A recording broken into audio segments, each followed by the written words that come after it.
सबसे पहले बात पंजाब की, जहां सिद्धू के इस्तीफे और अमरिंदर सिंह की शाह से मुलाकात के बाद उथल पुथल मची हुई है। कयास लगाए जा रहे हैं कि अमरिंदर सिंह बीजेपी में शामिल हो सकते हैं। यह बड़ी खबर, कल वो अमित शाह से मुलाकात कर सकते हैं। आज वो बीजेपी अध्यक्ष जेपी नड्डा और उसके बाद पीएम मोदी से मुलाकात कर सकते हैं। कल शाह से मुलाकात में उन्होंने किसानों के मुद्दे पर खुलकर बातचीत की कि वो क्या चाहते हैं। दरअसल इस मुद्दे पर बीजेपी पंजाब में अपनी जमीनी पकड़ मजबूत करने के लिए कैप्टन अमरिंदर को अपने साथ लाने की कोशिश करेगी। हालांकि कांग्रेस ने भी अमरिंदर को मनाने की कोशिशें काफी तेज कर दी है। उनकी पत्नी परनीत कौर के प्रदेश अध्यक्ष बनाए जाने की बातें चल रही हैं, तो हरीश रावत ने कल उनसे फोन पर बात भी की थी। खबर हमने आपको बताई थी। अब देखना अहम होगा कि अमरिंदर सिंह किस ओर अपना सियासी सफर तय करते हैं, जाएंगे, अगला कदम उनका क्या होगा। ये 5 तस्वीरें इस वक्त आपकी टीवी स्क्रीन पर। कल ये मुलाकात की तस्वीर आप देख रहे हैं। गृह मंत्री अमित शाह से कैप्टन अमरिंदर सिंह मिले और ये बुके आप देख रहे हैं। चेहरे पर दोनों के हंसी है, खुशी है, वो साफ तौर पर संकेत नजर आ रहे हैं। तो दूसरी जरा तस्वीर देख लीजिए। नड्डा से भी मुलाकात हो सकती है, प्रधानमंत्री नरेंद्र मोदी से भी मुलाकात कर सकते हैं कैप्टन अमरिंदर सिंह। ये बात सामने निकल कर आ रही है, ये जानकारी। तो अब सवाल यह है कि क्या बीजेपी के कैप्टन होंगे, नहीं होंगे, किसानों पर बनेगी बात या नहीं बनेगी बात, क्योंकि कैप्टन अमरिंदर सिंह की अपनी शर्तें भी हैं जो उन्होंने डिस्कस की हैं कल अमित शाह के साथ। और प्रधानमंत्री नरेंद्र मोदी से मुलाकात होती है तो फिर उनके साथ भी हो सकती हैं ऐसी ही बात। बीजेपी के सामने कैप्टन की जो शर्तें हैं वो आपको जल्दी से पढ़कर बता देते हैं। कृषि कानूनों का स्थायी समाधान, एमएसपी पर कानून बनाया जाए, इस तरीके की बातें कैप्टन अमरिंदर सिंह की तरफ से रखी गई हैं। क्योंकि आपको याद होगा कि जब यह आंदोलन शुरू हुआ तो किसानों का नेतृत्व कैप्टन अमरिंदर सिंह करते रहे और उन्होंने कहा था कि पंजाब में इन कानूनों को किसी भी कीमत पर लागू नहीं होने देंगे। तो ये कृषि कानूनों का स्थायी समाधान चाहते हैं, एमएसपी पर कानून बनाया जाए, और ये बीजेपी के सामने कैप्टन ने अपनी शर्तें रखी हैं। अब हमारे साथ खास मेहमान भी जुड़ गए हैं और मेरे सहयोगी भी मौजूद हैं।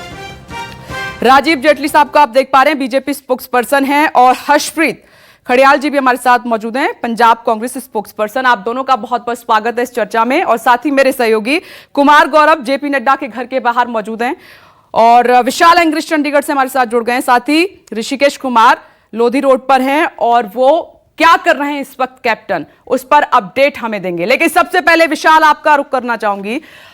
तो विशाल, कल का घटनाक्रम देखते हुए हम आज बात कर रहे हैं कि आज क्या हलचल है वहां पर, क्योंकि कुछ नए समीकरण बनते हुए दिखाई दे रहे हैं।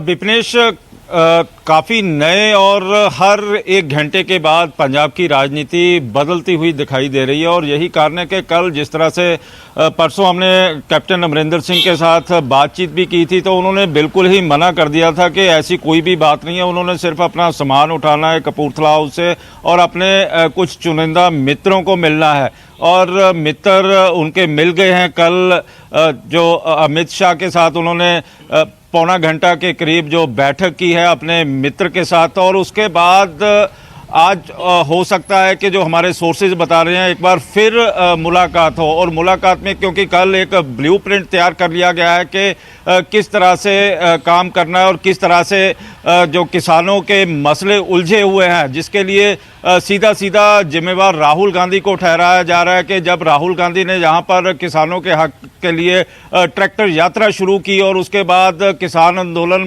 लगातार गर्म होता चला गया, और जिसका नतीजा आज हमारे सबके सामने है, और वहीं पर उसका किस तरह से हल किया जाए, ये बातें कल कैप्टन अमरिंदर सिंह ने अमित शाह के साथ की हैं। और आज एक बार फिर वार्ता हो सकती है कि उनके साथ कौन कौन से जो लोग होंगे वो भाजपा ज्वाइन करेंगे या नहीं करेंगे, या जिस तरह से समर्थन देंगे। और कहा जा रहा है कि कई मेंबर पार्लियामेंट और कई विधायक कैप्टन अमरिंदर सिंह के साथ संपर्क में हैं, और वहीं पर जो हिमाचल की कुछ बड़ी फैमिलीज हैं और इसी तरह जम्मू की फैमिलीज हैं जो उनके साथ संपर्क में है। और एक बड़ा डेंट कांग्रेस को पड़ने जा रहा है, चाहे वो पंजाब में हो, हिमाचल में हो, जम्मू में हो, और जिससे अंदाजा लगाया जा सकता है कि बीजेपी यहाँ पर मजबूती के साथ उभरने के संकेत भी दे रहे हैं, राजनीतिक विश्लेषक भी दे रहे हैं। जिस तरह से कैप्टन अमरिंदर सिंह पूरी तरह एक्टिव होते हुए आगे आए हैं अपने फार्म हाउस से निकलकर, वहीं पर नवजोत सिंह सिद्धू अपने घर में बैठ गए हैं, जिससे आप अंदाजा लगा सकते हैं कि किस तरह से जो कांग्रेस की दशा और दिशा बदलती चली जा रही है प्रदेश में। और वहीं पर कैप्टन अमरिंदर सिंह ने अपना जो उनके नज़दीकी लोग हैं उनके साथ विचार विमर्श भी कर लिया है कि किस तरह से क्या किया जाना है। और क्योंकि उनकी सबसे बड़ी प्रायोरिटी एमएसपी के लिए कानून लागू करवाना और वहीं पर जो 3 कृषि कानून है उनको रद्द करवा के जहां बीच का कोई ना कोई रास्ता अख्तियार करना, क्योंकि जो किसान संगठन है वो कैप्टन अमरिंदर सिंह का काफी आदर भी करते हैं, क्योंकि इससे पहले उन्होंने पंजाब में गन्ने के रेट सारे देश से ज्यादा बढ़ा दिए थे और वहां पर किसान यूनियन ने उनका लड्डुओं के साथ मुंह मीठा भी करवाया था जब वो मुख्यमंत्री थे। अब कैप्टन अमरिंदर सिंह का अगला कदम क्या होगा, ये थोड़ी देर बाद ही क्लियर हो जाएगा। और क्योंकि आप उनके साथ प्लेन में भी थे, बातचीत आप दोनों के बीच में हुई, फिर आपने इंटरव्यू भी उनका लिया, तो उनके मन में क्या चल रहा है, क्या आपने समझने की कोशिश की, वो मैं आगे जानूंगी, लौटूंगी आपके पास। कुमार गौरव, क्या चल रहा है? आप पैनी नजर लगातार बनाए हुए हैं। कल गृह मंत्री अमित शाह से मुलाकात की कैप्टन ने, और यह भी खबर मिल रही है कि प्रधानमंत्री नरेंद्र मोदी से भी मुलाकात वो जल्द कर सकते हैं। तो बीजेपी तो वेलकम करने के लिए पूरी तरीके से तैयार है, लेकिन कुछ शर्तें हैं कैप्टन साहब की।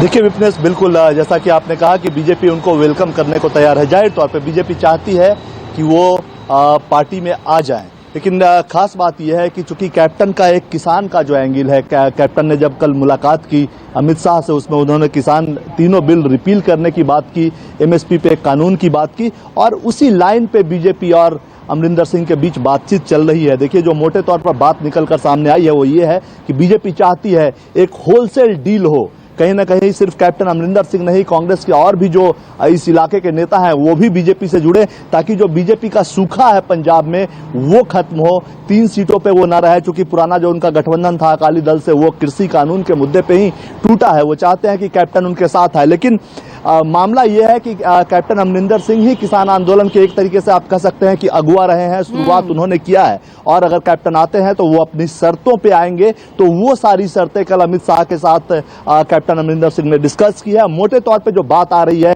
कि इस मामले को आगे बढ़ाने के लिए किसानों से बातचीत का जो मुद्दा है वो मुख्य तौर पे है। जो सरकार की कमेटी जिसमें 2-3 मंत्री हैं उसको और बड़ा बनाने पे बातचीत की गई है, ताकि बातचीत के जरिए आगे किसानों से बात सुलझाई जा सके। कुल मिलाकर मोटे तौर पे अगर ओवरऑल बात करें तो जैसा कैप्टन की तरफ से बताया जा रहा था कि उनके ऑप्शंस ओके हैं, ओपन है, वाकई उनके ऑप्शंस ओपन है। 2 बात है, चाहे तो वो बीजेपी में आएंगे और एक होलसेल डील के साथ आएंगे, बहुत सारे नेताओं के साथ आएंगे, नहीं तो एक पार्टी जहां तक बनाने की बात है वो पार्टी बनाकर बीजेपी के साथ गठबंधन करेंगे। किसी न किसी तरीके से प्रत्यक्ष या परोक्ष रूप से वो बीजेपी की गोद में आएंगे। इंतजार है सिर्फ बीजेपी कैसे आगे बढ़ती है कृषि कानूनों को लेकर, जो कैप्टन का डिमांड है। बिल्कुल कुमार गौरव, आप सही कह रहे हैं, क्योंकि किसानों को भी नाराज नहीं करेंगे कैप्टन साहब, और इधर बीजेपी भी बीच का रास्ता चाहती है कि जो किसानों की नाराजगी है उसको लेकर कोई बीच का रास्ता निकाला जाए। कुमार गौरव, मैं लौटती हूँ आपके पास जल्दी से, और अब मैं सीधे ऋषिकेश आपके पास आ रही हूँ। ऋषिकेश, कहाँ है इस वक्त कैप्टन अमरिंदर सिंह, क्या कर रहे हैं, क्या अपडेट?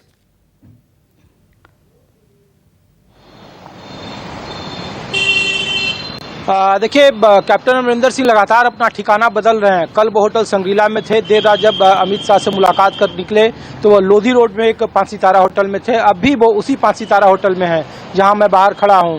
और कहा जा रहा है कि दोपहर 3 बजे तक वो दिल्ली में है, 3 बजे के बाद वो चंडीगढ़ के लिए प्रस्थान कर सकते हैं। जो जानकारी उनसे जुड़े सूत्र बता रहे हैं, ये भी कहा जा रहा है कि अमित शाह से मुलाकात के बाद वो अपने समर्थकों के साथ एक अहम बैठक करना चाहते हैं, राय मशवरा करना चाहते हैं, क्योंकि जो सहयोगी हमारे बता रहे हैं कि किसानों के मुद्दे पर एक लंबी डील है और एक जो प्लेटफॉर्म होगा वो किसानों के बिल के माध्यम से इनकी वापसी का होगा बीजेपी में। ये भी कहा जा रहा है कि लोकसभा में जितने भी सांसद हैं कांग्रेस के, वो तमाम कैप्टन समर्थक हैं और उन सांसदों के साथ अहम चर्चा होगी। देखिए, कल मनीष तिवारी जो कि पंजाब से ही आते हैं, उन्होंने भी बड़ा बयान दिया था, खास करके जो 23G जो ग्रुप है, और जिस तरीके से कहा कि पंजाब के मसले पर CWC में चर्चा होनी चाहिए। उनके ग्रुप की तरफ से चिट्ठी लिखी गई सोनिया गांधी को कि CWC की तुरंत बैठक बुलाई जाए।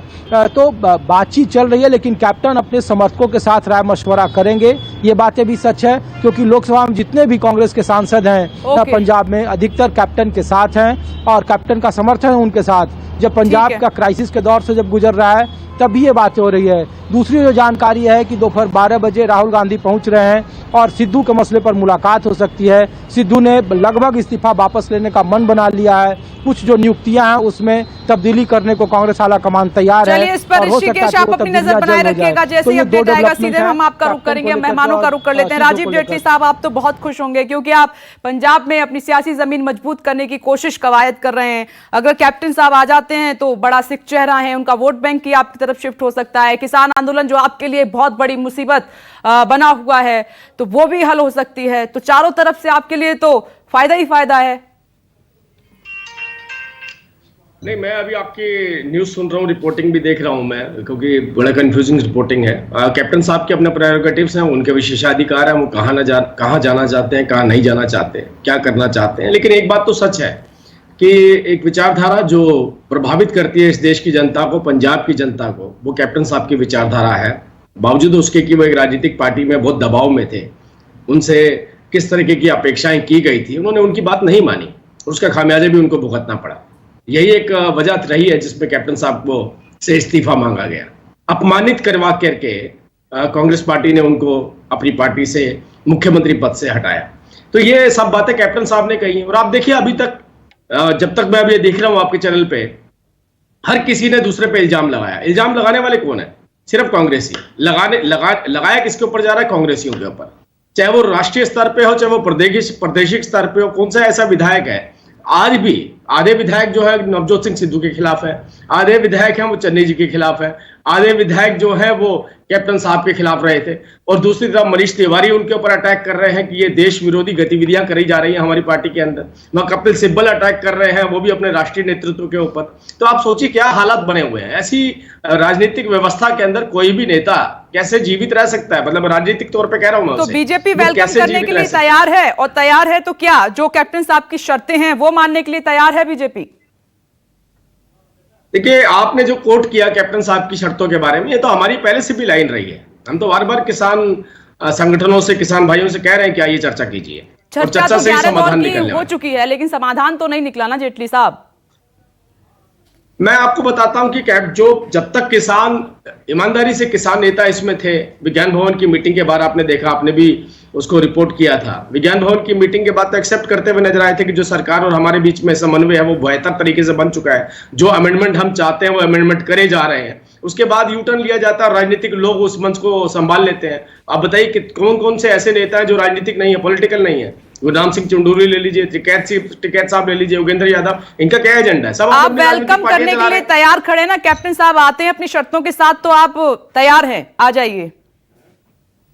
मैंने आपसे बोला ये कैप्टन साहब का अपना विशेषाधिकार है। चलिए ठीक है, आ रही हूँ विशेषाधिकार आप बता रहे हैं। खबर दी है। अर्शप्रीत जी मैं आपके पास आ रही हूँ। राजीव जी आ रही हूँ आपके पास। अर्शप्रीत जी, कैसा लग रहा है?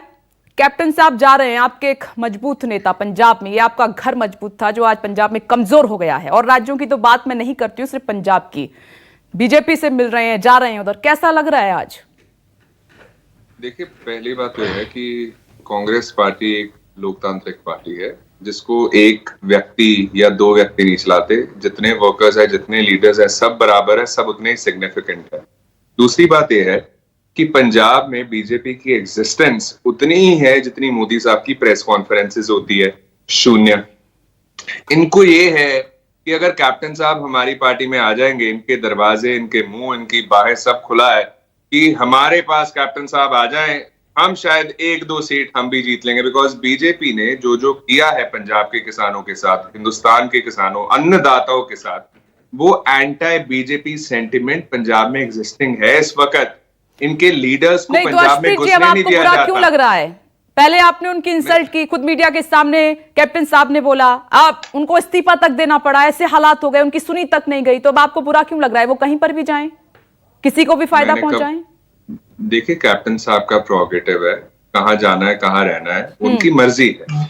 लेकिन आप कह रहे हैं कि हमें बुरा नहीं लग रहा है मैडम। हमें खुशी है कि जो भी कैप्टन साहब डिसाइड करेंगे वो उनकी मर्जी है। हमें तो खुशी होगी जो भी डिसीजन लेते हैं। लेकिन मैं आपको चीज बता दूं, कांग्रेस मजबूत थी, मजबूत है, मजबूत रहेगी। अनलाइक बीजेपी, हमारे 5 मुख्यमंत्री 7 महीनों में रिजाइन नहीं कर रहे हैं, और उनमें हमारे जो लीडर्स हैं वो बोल इसलिए पाते हैं बिकॉज आज भी लोकतंत्र कांग्रेस में कायम है, फ्रीडम ऑफ स्पीच कायम है, डिसेंट कायम है। जो लोकतंत्र के पिलर्स हैं। चाइना में आवाज बाहर नहीं निकलती, उसका मतलब ये नहीं है लोकतंत्र है। वैसे ही बीजेपी आवाज नहीं बाहर निकलने देते, दबा करके रखते हैं। अर्शप्रीत जी, कैसी को लोकतंत्र कहते हैं कि आपके प्रदेश अध्यक्ष इस्तीफा दे देते हैं, कैप्टन साहब कह रहे हैं कि मेरी इंसल्ट की गई है, वो दिल्ली पहुंच जाते हैं, उधर समर्थक कह रहे हैं कि फ्लोट टेस्ट होना चाहिए और सीएम एक अलग राह पर चल रहे हैं, तो क्या इसी को ही कहते हैं लोकतंत्र? और लोकतंत्र में सब कुछ बिखर गया आपका।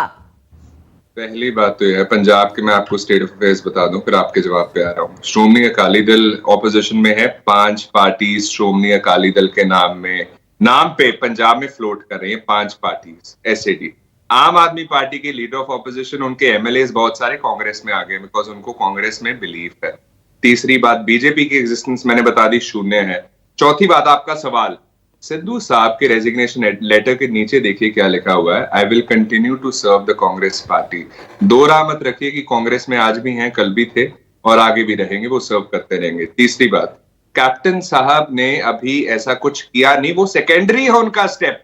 प्राइमरी चीज आज जो आपको डिबेट करनी चाहिए, सवाल पूछना चाहिए, वो ये है क्या बीजेपी यू टर्न मारेगी फार्म लॉस पे, जिसकी वजह से 700 किसान शहीद हो गया।